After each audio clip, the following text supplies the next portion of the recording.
Situated just off the northwest coast of Wales is the picturesque island of Anglesey. At 276 square miles, it's the largest Welsh island and the 6th largest in Britain. Yet with a population of just 70,000, it feels far from crowded. Surrounded by a rugged coastline and with countryside as far as the eye can see, Anglesey is a popular destination for holidays and outdoor pursuits. One of the biggest attractions on the island is Track Mom, Anglesey race circuit, which has recently been transformed thanks to investment in a new state-of-the-art pit complex. Thanks to crucial financial contributions from the Welsh Assembly Government and the support and encouragement of the Isle of Anglesey County Council, the new facilities look set to raise the profile and status of the circuit to a whole new level. In fact, Anglesey was already one of the more modern tracks in Britain. The first road race wasn't held here until 1992, and it's one of the few to be designed and constructed from an entirely new concept. The site was developed from being service roads on what used to be an old Royal Artillery base into a proper racing circuit. So lots of the original pedestrian curbs and stuff were taken out, and the more familiar race circuit curbing and stuff along those lines were put in, and we actually became fully licensed with the Auto Cycle Union and the Motorsports Association in 1997. From there on, we continued to develop the circuit under the guidance of our Circuit Operations Director, Richard Peacock, and we developed to such a stage that we could not actually accommodate any more than we actually were. So it was decided to totally reconfigure the circuit, and over the winter of 2006 into 2007, that's what we did. So we converted the old 1.057 mile circuit into what we have here now, which is 4 circuits, the longest being the International, which is 2.1 miles, the Coastal, which is 1.55 miles, the National, which is 1.2, and the Club Circuit, which is 0.8 of a mile. We can actually run the National and the Club circuits simultaneously, so we can be running maybe a sprint on the National circuit while we're running something like a race school on the Club circuit at the same time.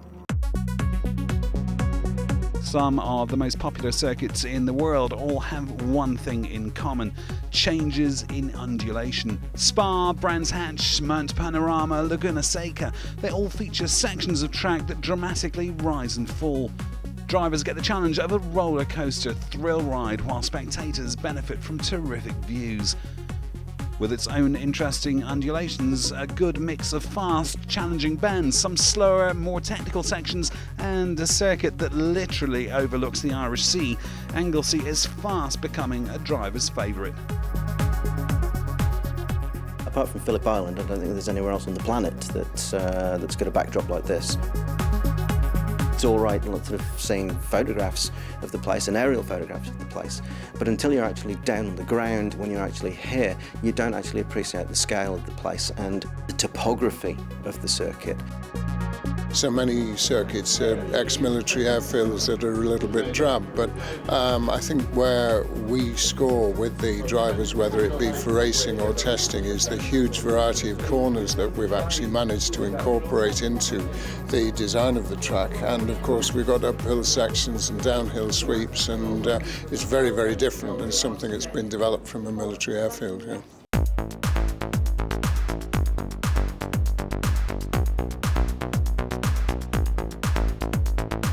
Anglesey is also beginning to establish itself amongst the endurance racing community because, unlike many UK circuits, it's able to run a 12-hour licence on a certain number of days each year. Enduro championships like the Fun Cup have become regular visitors, and this type of racing could expand further now that the circuit has a host of new facilities to accommodate teams taking part in endurance competition.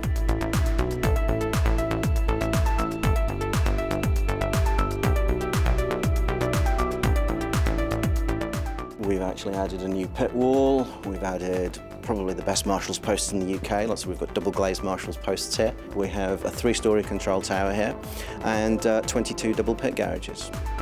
it's not only the convenience of having the pit garages to run your team out of and work on your cars. The professional teams, when they come here sort of testing midweek, have got extremely valuable equipment, and it's very serious stuff. You get a Formula 3 team, it's a big budget, the equipment's very sophisticated, and it means they can unload it into the garages the night before, arrive in the morning from their hotel, open the garage and get on with their testing. It's not just like sort of the bricks and mortar that you're seeing here. Like sort of there's a lot more to the actual infrastructure. It is very much state of the art, and like sort of we do have the garages all decked out with 13 amp, 16 amp and 110 volt electrical supplies, and each garage has an individual Wi-Fi access point, so like sort of the whole of the circuit is covered by this enormous Wi-Fi bubble, like sort of which provides everybody with high-speed internet access. We live in an age that we need to embrace technology, and these things are very important, and they're not only important for our race organisers, but a lot of people that race recreationally may be very successful businessmen, and they need to arrive here and have the facilities to sort of check on their millions, as it were, back in the office. We're also future-proofing. Not only do we have the wiring inside the building, but we have wires now going underneath the pit lane out to the pit wall, which at some point we will get wired up with points for timing on the pit wall. Key to the success of the new pit complex has been making sure that the facilities meet the many practical requirements of the competitors, event organisers and technical personnel that come here. I obviously drew on my own experience, and we talked to various sort of team managers and race organisers. We made sure that we looked at what our customers wanted rather than what we thought they should have, and I think that's paid off very well.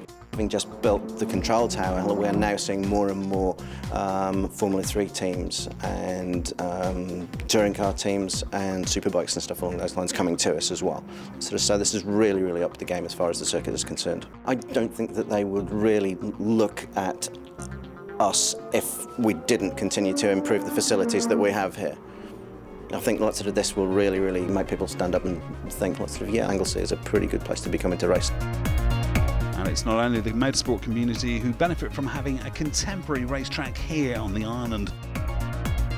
The local economy benefits enormously from the circuit. Obviously, we are a draw for the tourism industry. Basically, people are told, right, so the next round of your championship is at Anglesey Circuit.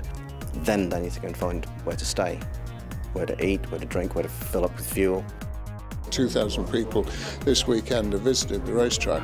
They wouldn't be on Anglesey if it wasn't for the race circuit, so our contribution to the local economy is actually quite significant. One of the local B&Bs in Rosniger tells us that 40% of their business is directly attributable to circuit customers, and one of the local stores during one event this year said that their take was the highest ever by 18%, and directly attributable to what's going on at the circuit as well. Despite the developments and the obvious progress that's being made, the circuit owners are determined that this should remain a friendly and welcoming circuit. It's a small team that operates the circuit. We're very proud of the facility that we have here, and it's great to have such a close relationship with the people that actually come here to race. And there's no reason why you can't come here as a racer and not go home knowing the name of everybody that works here. Altogether, the build of the new pit complex took years of planning and 7 months to construct. It's been a huge project that's required significant financial investment, but the feedback has been overwhelmingly positive, and Anglesey can now be regarded as one of the leading British circuits. I like to think we've managed to tick most of the boxes, and all our race organisers are delighted with what we're able to provide. Over the last 20 years, I think the improvements that have been made to the place are absolutely incredible. We started out with a double-decker bus as the control tower, and then a couple of porter cabins stacked up on top of each other, and now we have this incredible pit complex here.